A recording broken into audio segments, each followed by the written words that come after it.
ငေတိုင်းတွေ့နေရတဲ့အထက်မြက်အဆောက်အုံကြီးတွေတရားရှိကြီးတွေ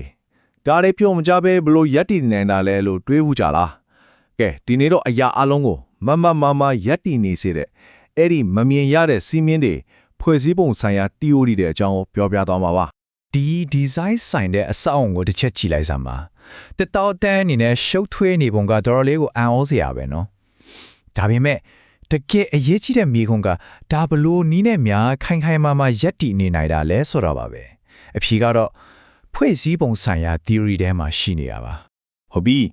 ဒါဆိုအခြေခံအကြဆုံးအချက်ကနေပဲဆက်လိုက်ကြအောင်ဖွဲ့စည်းပုံဆိုတဲ့စကားလုံး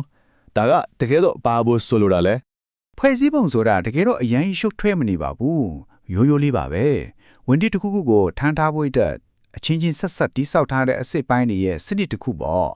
ဥပမာတရားတော်စင်းကနေစပြီးထိုင်နေတဲ့ကလားထိုင်တစ်လုံးထိအရာအလုံးဟာဒီရိုးရှင်းတဲ့ theory အောက်မှာပဲရှိနေတာပါကဲရှုပ်ထွေးလာတဲ့ဖွဲ့စည်းပုံတွေကိုသူတို့ရဲ့အခြေခံအကြောင်းဆုံးအစိပ်ပိုင်းလေးတွေဖြစ်ခွဲခြားကြရအောင်ဒါတွေကိုအခြေခံတိဆောက်ရေးပစ္စည်းကိရိယာတွေလို့တောင်းပြောလို့ရပါတယ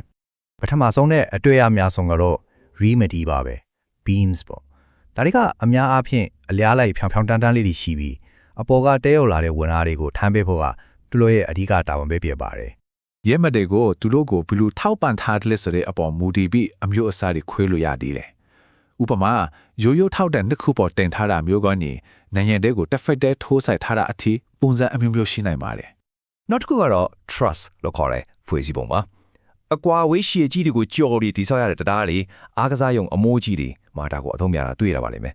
သူ့ရဲ့အဓိကလိဝါချက်ကတော့တတိကံပုံစံလေးတွေကိုအခြေခံထားတာပါပဲဘာလို့တိကံပုံဖြစ်ရတာလဲစဉ်းစားကြည့်လေတိကံပုံဆိုလားအားတက်ရောက်လာတဲ့အခါမှာတော့ပုံတရာမပြစ်ပဲတောင်းခံထားနိုင်တဲ့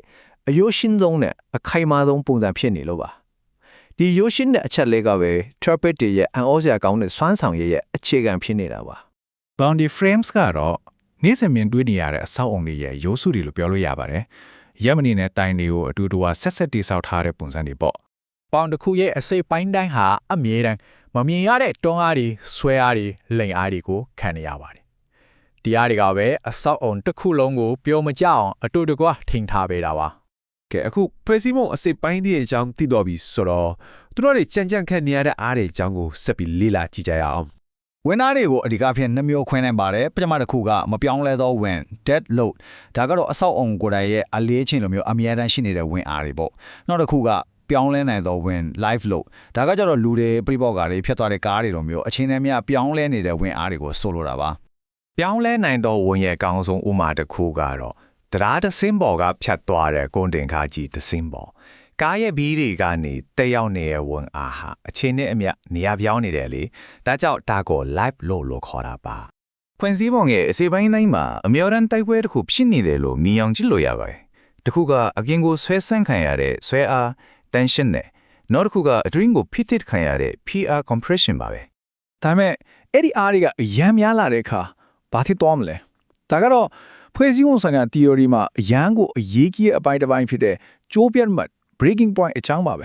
ဒီလိုစဉ်းစားကြည့်ပါတွယ်လျက်တဲ့တိုင်းကိုအပေါ်ကနေအရန်အားဆိုင်ပြီးဖိချလိုက်ရင်ဘလို့ဖြစ်သွားမယ်လို့ထင်ပါတယ်လေအဖြေကတော်တော်လေးကိုအံ့ဩစရာကောင်းပါတယ်ဖိအားများလာတဲ့အခါတိုင်ဟာကြေမွားသွားတာမျိုးမဟုတ်ပဲရုတ်တရက်ဘေးကိုကွေးထွက်သွားပါတယ်အင်ဂျင်နီယာခေါ်ဝေါ်ရဒါကို buckling ဒါမှမဟုတ်ကွေးကောက်ခြင်းလို့ခေါ်ကြပါတယ်တိုင်ကိုအဲ့ဒီလိုကွေးကောက်သွားစေတဲ့ဖိအားဝင်ရဲ့အကိကြပမာဏကိုတော့အရေးပါတော့ဝင်ဒါမှမဟုတ် critical load လို့သတ်မှတ်ထားပါတယ်ဒီ critical load theory ကိုတေးသေးချာနားလည်မှသာဘေးကင်းတဲ့တိုင်တွေကို design ဆွဲနိုင်မှာဖြစ်ပါတယ်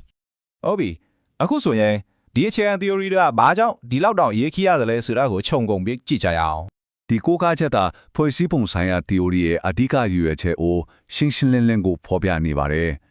အဆောက်အုံတစ်ခုဟာလှဖို့ပဲမဟုတ်ဘူးလေခိုင်မာပြီးတည်ငြိမ်ဖို့ဘေးကင်းဖို့အာမခံချက်ပေးနိုင်ရမယ်အဲ့ဒါ theory ရဲ့အလုပ်ပါပဲ